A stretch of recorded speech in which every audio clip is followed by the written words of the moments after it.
Olá, você. Eu quero fazer aqui uma análise das informações interessantes que eu pude observar na fala do presidente depois desse tempo de silêncio após o pleito, após as eleições. Levando em consideração as implicações jurídicas que qualquer fala possa tomar, ou uma conotação errada de uma palavra ou de um assunto possa gerar, então há que se entender que muitas vezes a conversa ela não é direta. Então você tem que analisar as entrelinhas. E nas entrelinhas o presidente falou muita coisa. Eu continuo dizendo para você não colocar totalmente o seu coração que algo vai acontecer, apesar de crer que é possível acontecer, porque de repente uma esperança frustrada pode desanimar o coração. É isso que diz um provérbio da Bíblia. Mas vamos lá ao que o presidente falou e que eu achei interessante. Foram, eu penso que 13 ou 14 tópicos que eu quero trazer bem rapidamente para você. Então, o pronunciamento do presidente Bolsonaro nas entrelinhas. Primeiro ponto, ele agradeceu pelos 58 milhões de votos. Na realidade, tanto ele como eu e você sabemos que foram muito mais. Mas ele mencionar isto poderia ocasionar aí uma incitação ao ódio, que as pessoas pudessem então estar desconfiando do pleito e sendo agitadas pelo presidente para que houvesse um levante popular, né?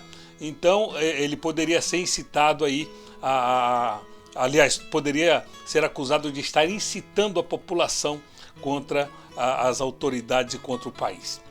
O segundo ponto, quando ele diz que os atuais movimentos populares são frutos da indignação popular de como se deu o processo eleitoral. Aqui ele está dizendo que os movimentos que estão ocorrendo pelo Brasil, você viu que ele não criticou. Ele apenas falou que eles são frutos da indignação popular de como as pessoas viram que o processo foi conduzido. Foi conduzido com a manifestação direta do Tribunal Superior Eleitoral e também do STF, facilitando totalmente a vida da esquerda e infernizando a vida do presidente da República e da população de direita. Haja visto quantos milhões foram às ruas e eles ignoraram tudo, passaram por cima de tudo, ignoraram e fazendo pouco caso disso que é uma coisa tão importante. Então o presidente ele não criticou as manifestações, mas falou que elas são frutos, né, legítimos da manifestação popular. Em terceiro ponto, veja bem o que o presidente fala.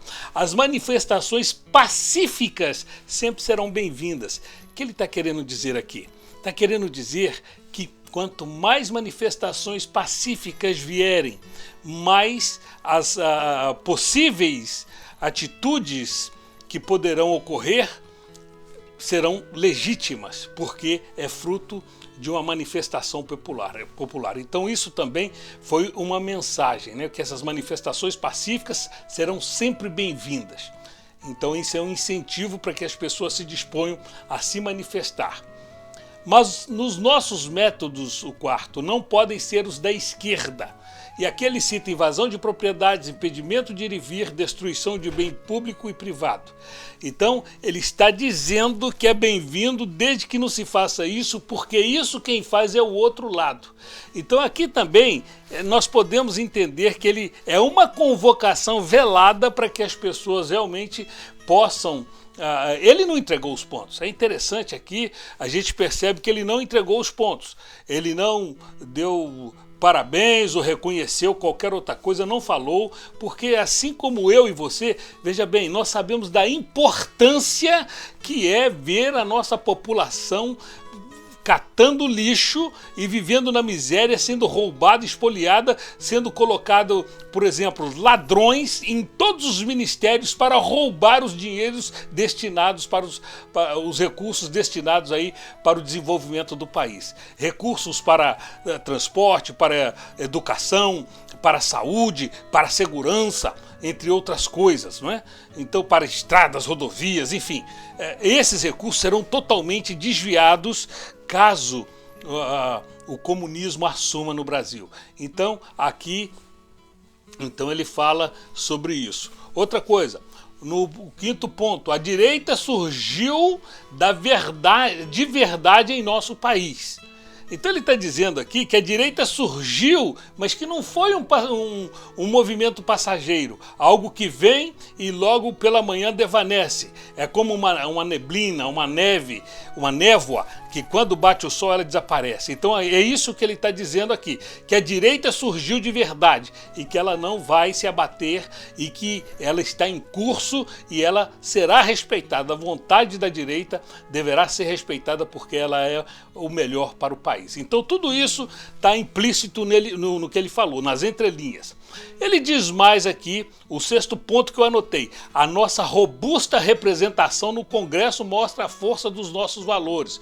Então isso corrobora o que eu falei antes, que quando o Congresso, então, se enche de pessoas com noções de direita, de bens, de respeito à família, de valores, né, com relação à família, propriedade, trabalho, dignidade, então ele está dizendo aqui que é por isso que ele vai lutar e que ele também está bem representado, que a população deu o seu recado ao eleger aí senadores e deputados, ou deputados e senadores com esses valores. Então ele está falando aqui que essa robusta representação, que é a maior parte agora no Congresso, inclusive em contradição, né? Porque se esses são os valores do presidente, foi o presidente que estimulou para que houvesse essa modificação na composição do Congresso, por que o presidente está fora? Então aqui também nas entrelinhas você vê que ele coloca esses pontos e quem tem um mínimo de entendimento consegue enxergar essas coisas. Mas o 7, ele repete então os valores que norteiam essa guerra que ele está se metendo e que ela não vai parar. É o que eu entendo, é o que eu entendi. Pode até ser diferente, mas o que eu entendi foi isso. Deus, pátria, família e liberdade. São os valores nos quais ele está firmado para continuar a sua luta. O 8º ponto, ele diz assim, olha, formamos diversas lideranças pelo Brasil.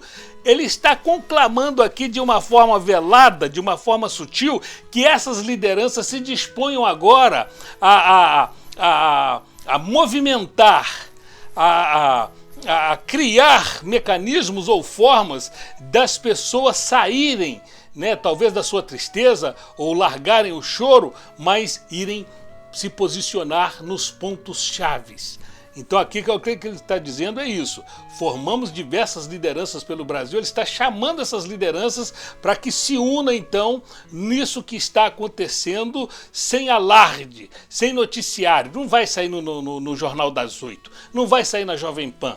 Não, isso não. Ele deixou claro isso em poucos minutos de fala. Mas ele diz também, os nossos sonhos seguem mais vivos do que nunca. Isso ele está querendo dizer que ele não arredou o pé. Está dando a entender isso, né? Se os sonhos seguem mais vivos do que nunca, como é que os sonhos vão seguir vivos sob uma tirania de um governo comunista? Então ele está dizendo que ele ainda não entregou. Ele não entregou faixa, ele não reconheceu nada. Então ele diz que os sonhos seguem vivos, mais vivos do que nunca. Isso também é um grande sinal do que ele falou. O 10º, somos pela ordem e pelo progresso. Totalmente o contrário daquilo que o comunismo sempre exerceu no Brasil, né? Desordem e retrocesso. Então ele falou dos feitos do seu governo em tempos de crise mundial, coisa que o governo anterior conseguiu quebrar o país sem nenhum tipo de guerra, sem nenhum tipo de crise a nível mundial ou regional. Eles conseguiram destruir, porque tirou tanto que deu para todo mundo e no final o brasileiro ficou ali lambendo o prato, vazio, né?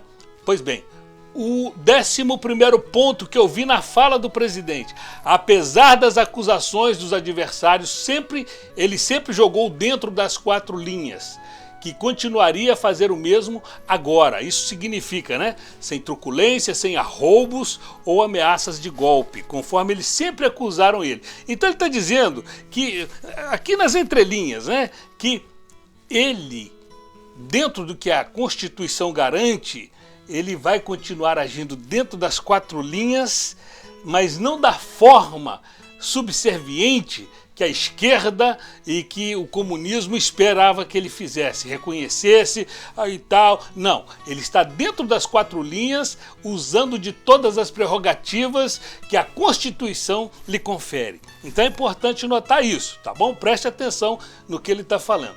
Então aqui o 12º, ele reiterou que nunca ameaçou controlar mídias sociais. Então aqui ele joga para o outro lado a responsabilidade de cercear a sua, a minha, a nossa fala, e diz que ele nunca ameaçou controlar mídias sociais como o outro faz, né? Então nas entrelinhas foram pontos importantes que o presidente Bolsonaro destacou. Eu quero crer que o presidente está mais firme do que nunca e que alguma coisa vem por aí. E eu peço que Deus esteja no controle de tudo, né, para que a gente possa ter uma situação com a menor crise. Confronto já tem, né? Sem derramamento de sangue, o que acho pouco provável que é possível que tenha, porque em algum momento, né, pode ser que se haja um levante, mas o mais importante é tempo de evitar que o país... Pois bem, nós queremos evitar a todo custo que a nossa nação passe pela desventura de um governo que venha destruir os sonhos do Brasil. Nós sabemos que vivemos tempo de crise, mas nós não queremos que Satanás utilize-se de homens para destruir a esperança do nosso país. Deus há de nos fazer suportar e viver em qualquer situação, mas nós queremos justiça prevalecendo na nossa nação. Que Deus abençoe a todos. Um abraço.